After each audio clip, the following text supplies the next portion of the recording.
Bom, é isso aí, estamos de volta com mais um Papo nas Estrelas. E hoje a gente vai falar sobre o terceiro episódio da sexta e última temporada de The Expanse, que chama Force Projection, né? Projeção de força.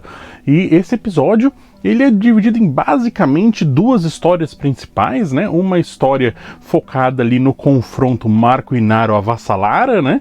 E outra focada no confronto direto ali, Marco Inaro James Holden, né? Então, é o Marco Inaro brigando em duas frentes ali, né? E esse confronto em dois frontes, né? Começa a cobrar ali o seu custo em cima do Marco, né? Porque ele começa a talvez cometer erros, né? Talvez por causa de ego, de achar que ele é invencível, né? Que ele é esse grande revolucionário, esse grande líder dos homens, né? Esse grande conquistador, essa grande pessoa, né? Começa a fazer com que ele erre, eventualmente, né? Mas vamos analisar as duas cenas separadas. A primeira que eu achei interessante ele vai até a estação Ceres, né?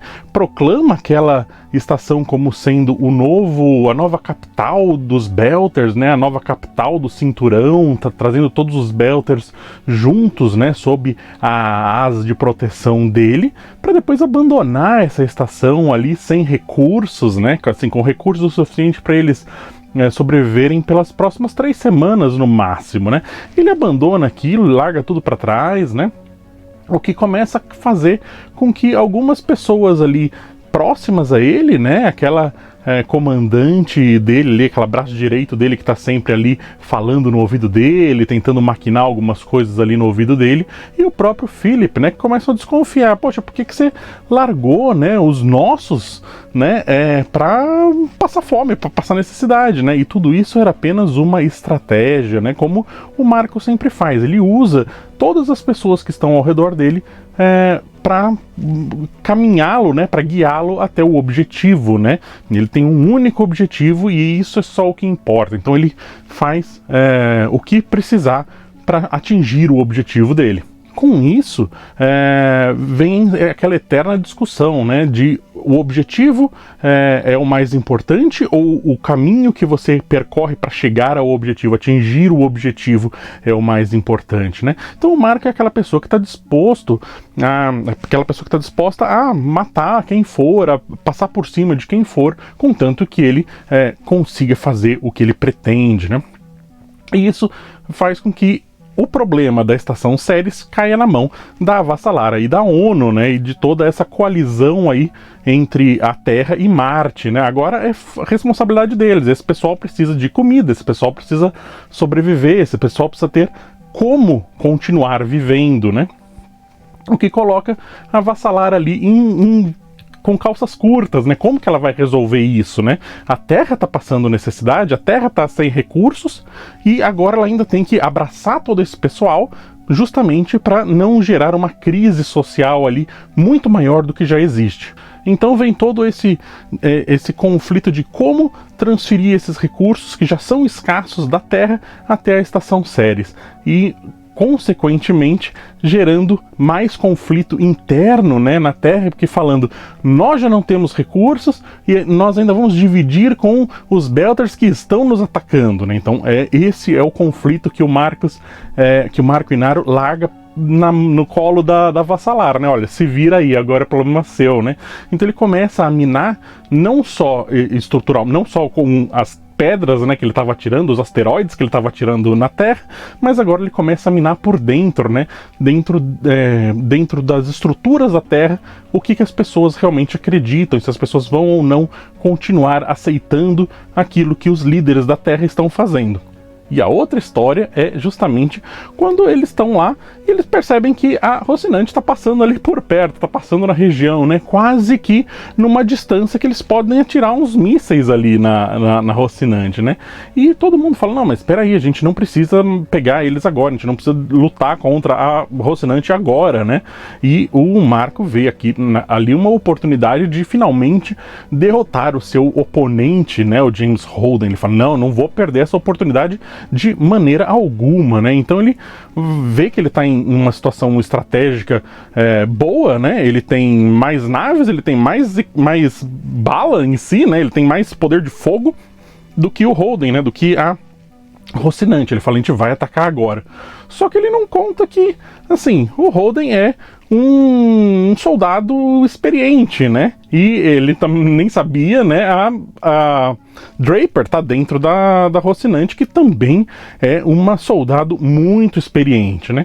Isso faz com que essa experiência deles leve a Rocinante a levar a melhor, né? Deixa a Rocinante numa situação muito superior. Então eles conseguem, através de estratégias, tirar essa diferença bélica aí, né? Eles estão em maior número, eles conseguem resolver esse problema. Eles estão com menor poder de fogo, eles conseguem resolver também atirando aonde é necessário, né? Atirando, desligando basicamente a outra nave com um tiro muito certeiro ali da Bob Draper, né? Quando ela fala, deixa que eu atiro, né? Deixa que eu resolvo, me dá a artilharia, né?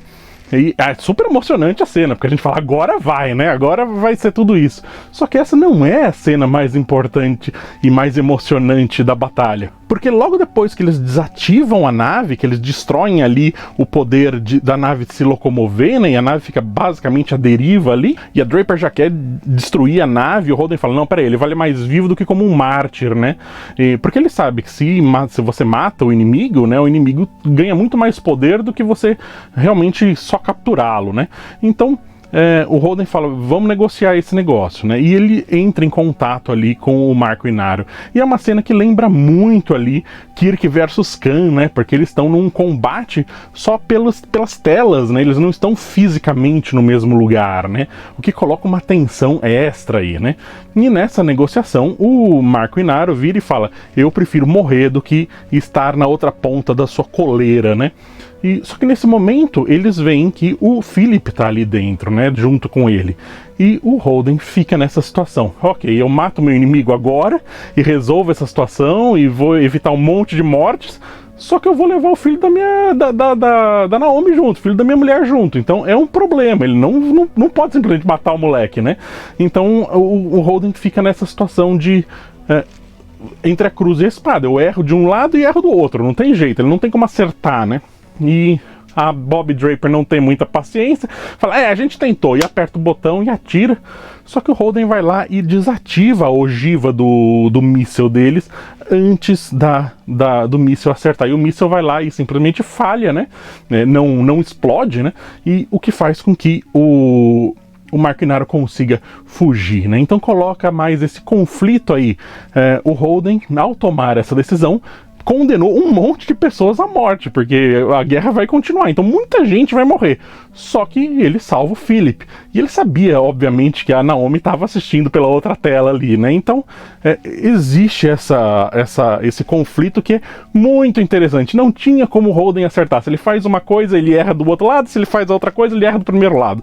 Então, como é emocionante a cena, porque é muito conflituosa a situação, né? Ele não consegue escapar bem dessa, né? E para um personagem como o Holden, né, que é uma pessoa que se enxerga como o grande salvador, né, se enxerga como um grande herói, né, como o Don Quixote, né, que é sempre ali a equivalência que colocam com ele, né, o cara que tem que estar lutando uma guerra muito maior, né, um conflito muito maior do que ele, né, é sempre interessante ver o personagem nesse tipo de situação onde não existe saída certa, não existe como salvar todo mundo, né? De um jeito ou de outro ele erra. É muito interessante, muito legal, muito emocionante, muito bem escrita essa cena, fantástico, assim, fiquei super emocionado na hora. E por fim, vamos falar rapidamente do que está acontecendo lá naquelas primeiras ceninhas do episódio que aparecem lá em Lacônia, né? Tem uma menininha que tem um bichinho, o bichinho morre, aí ela encontra um cachorro estranho, né? E esse cachorro estranho vai lá e começa a consertar as coisas, né? Começa a trazer os bichos de volta à vida, né? E E paralelo a isso, o irmão dela, irmãozinho dela menor, né, a menina já é pequenininha, a irmã é menor ainda, né, foi jogar um jogo de futebol muito da barra pesada ali, o moleque morreu, né, não sei, não mostram o que acontece, mas o moleque aparece morto, né. Então, muito provavelmente agora ela vai levar o corpo desse menino, ou enfim, vai trazer o bicho lá que revive os animais e conserta as coisas, talvez para trazer o irmão dela de volta à vida, né? Um cemitério maldito no espaço. Vamos ver o que vai acontecer. Super curioso também para ver como é que vai desenrolar essa história. Muito legal o episódio e, enfim, Expanse acabando aí a saga toda, né? Dessas 6 temporadas em notas altíssimas aí. Super empolgado para a reta final agora de The Expanse. Então, por hoje foi isso. Obrigado por me aturar para mais um episódio e nos vemos no futuro.